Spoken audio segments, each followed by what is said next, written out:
หมึกเนาะสายหมึกสายตัวนี้ไงปิ้งมา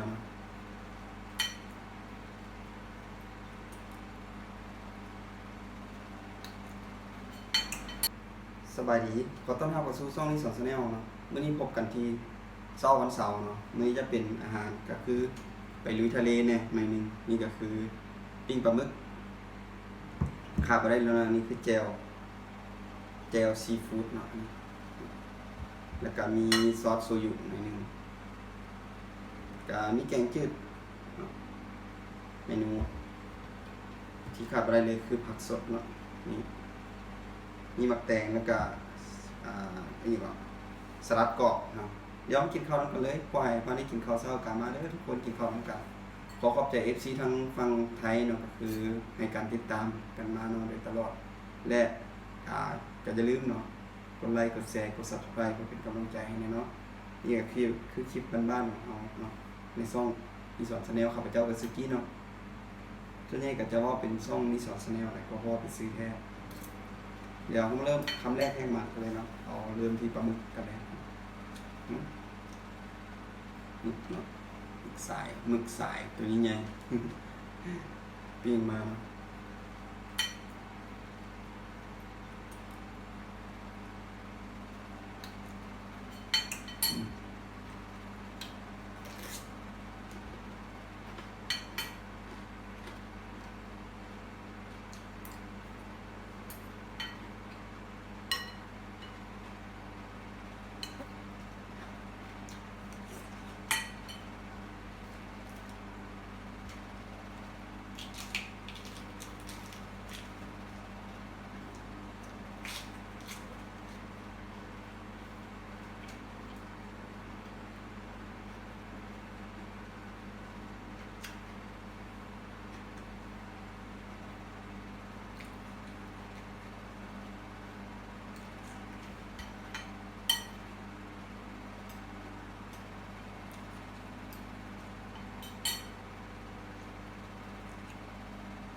ฟังเสียงกลางปอบดีนะ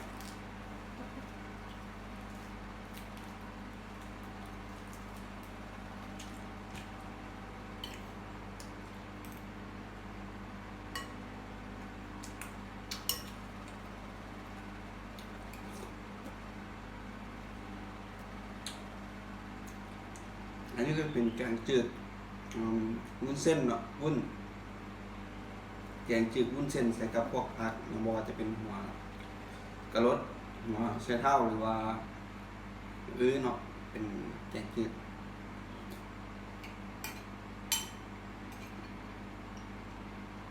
ขออนุญาตกินคำใหญ่เนาะ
เนี่ยหมดเลย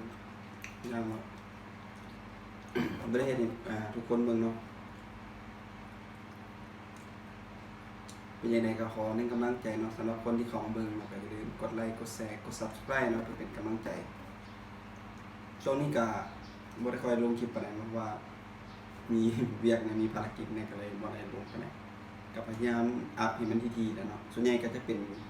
วิดีโอช็อตเนาะก็ฝากกันเนาะเพื่อเห็นเป็นวิดีโอช็อตเนาะก็ฝากกดไลค์กดแชร์กันนะ เพื่อมักชอบวิดีโอช็อตเนาะก็มีกายหลายแบบ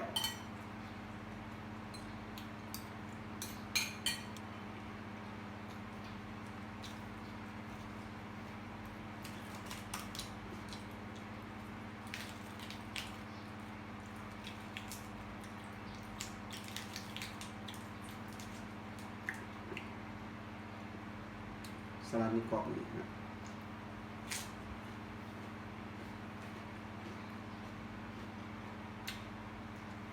อีกหนึ่งคำเพื่อ FC ทุกคนเนาะที่ชอบมาเบิ่ง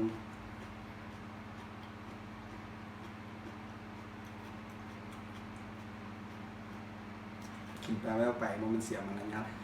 มันเป็นอย่างนี้ก็เอิ้นว่านิสัยเนาะ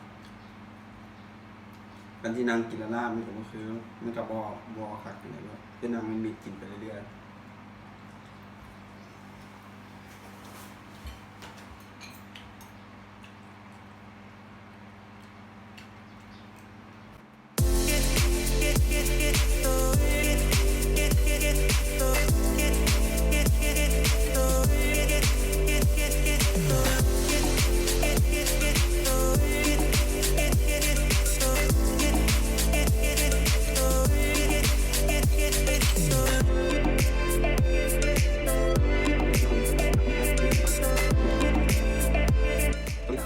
สถานการณ์โควิดอยู่นครหลวงก็โอเคบอติดในส่วนเนาะมีแต่กรณีนำเข้ากะบ่ต้องประมาทเนาะกะรักษาระยะห่างมันกันเหมือนเคยเนาะ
เนี่ยครับ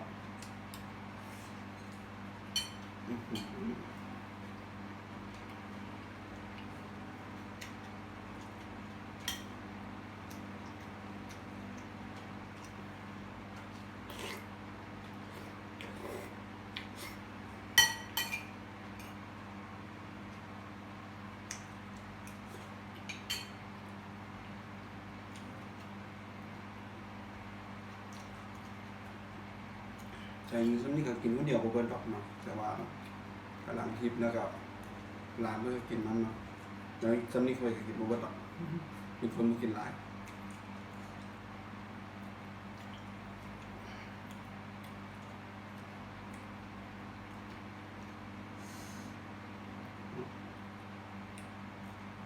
ก็บ่มี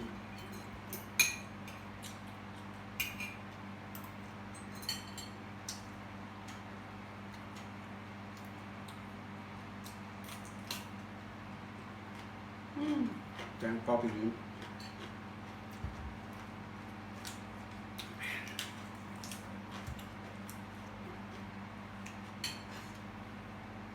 คำนี้ไงเนาะเพื่อทุกคนเนาะนี่พันกันเข้าไปแบบนี้อืม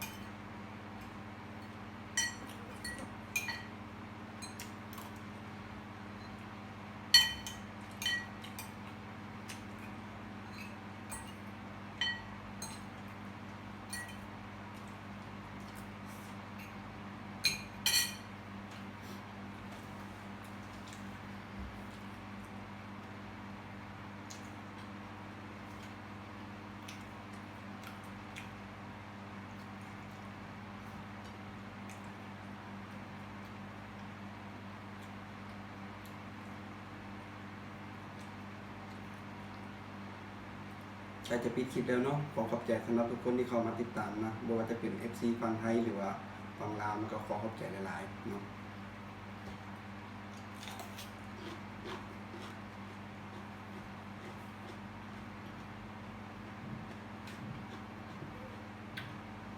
เดี๋ยวมาซ้ำคำนี้เนาะก่อนเดี๋ยวเราซ้ำคำนี้แล้วเราก็จะปิดคลิปเลยเนาะ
สำหรับคลิปนี้ก็ไว้เพียงเท่านี้เนาะพบกันใหม่ในคลิปหน้าขอขอบใจหลายๆ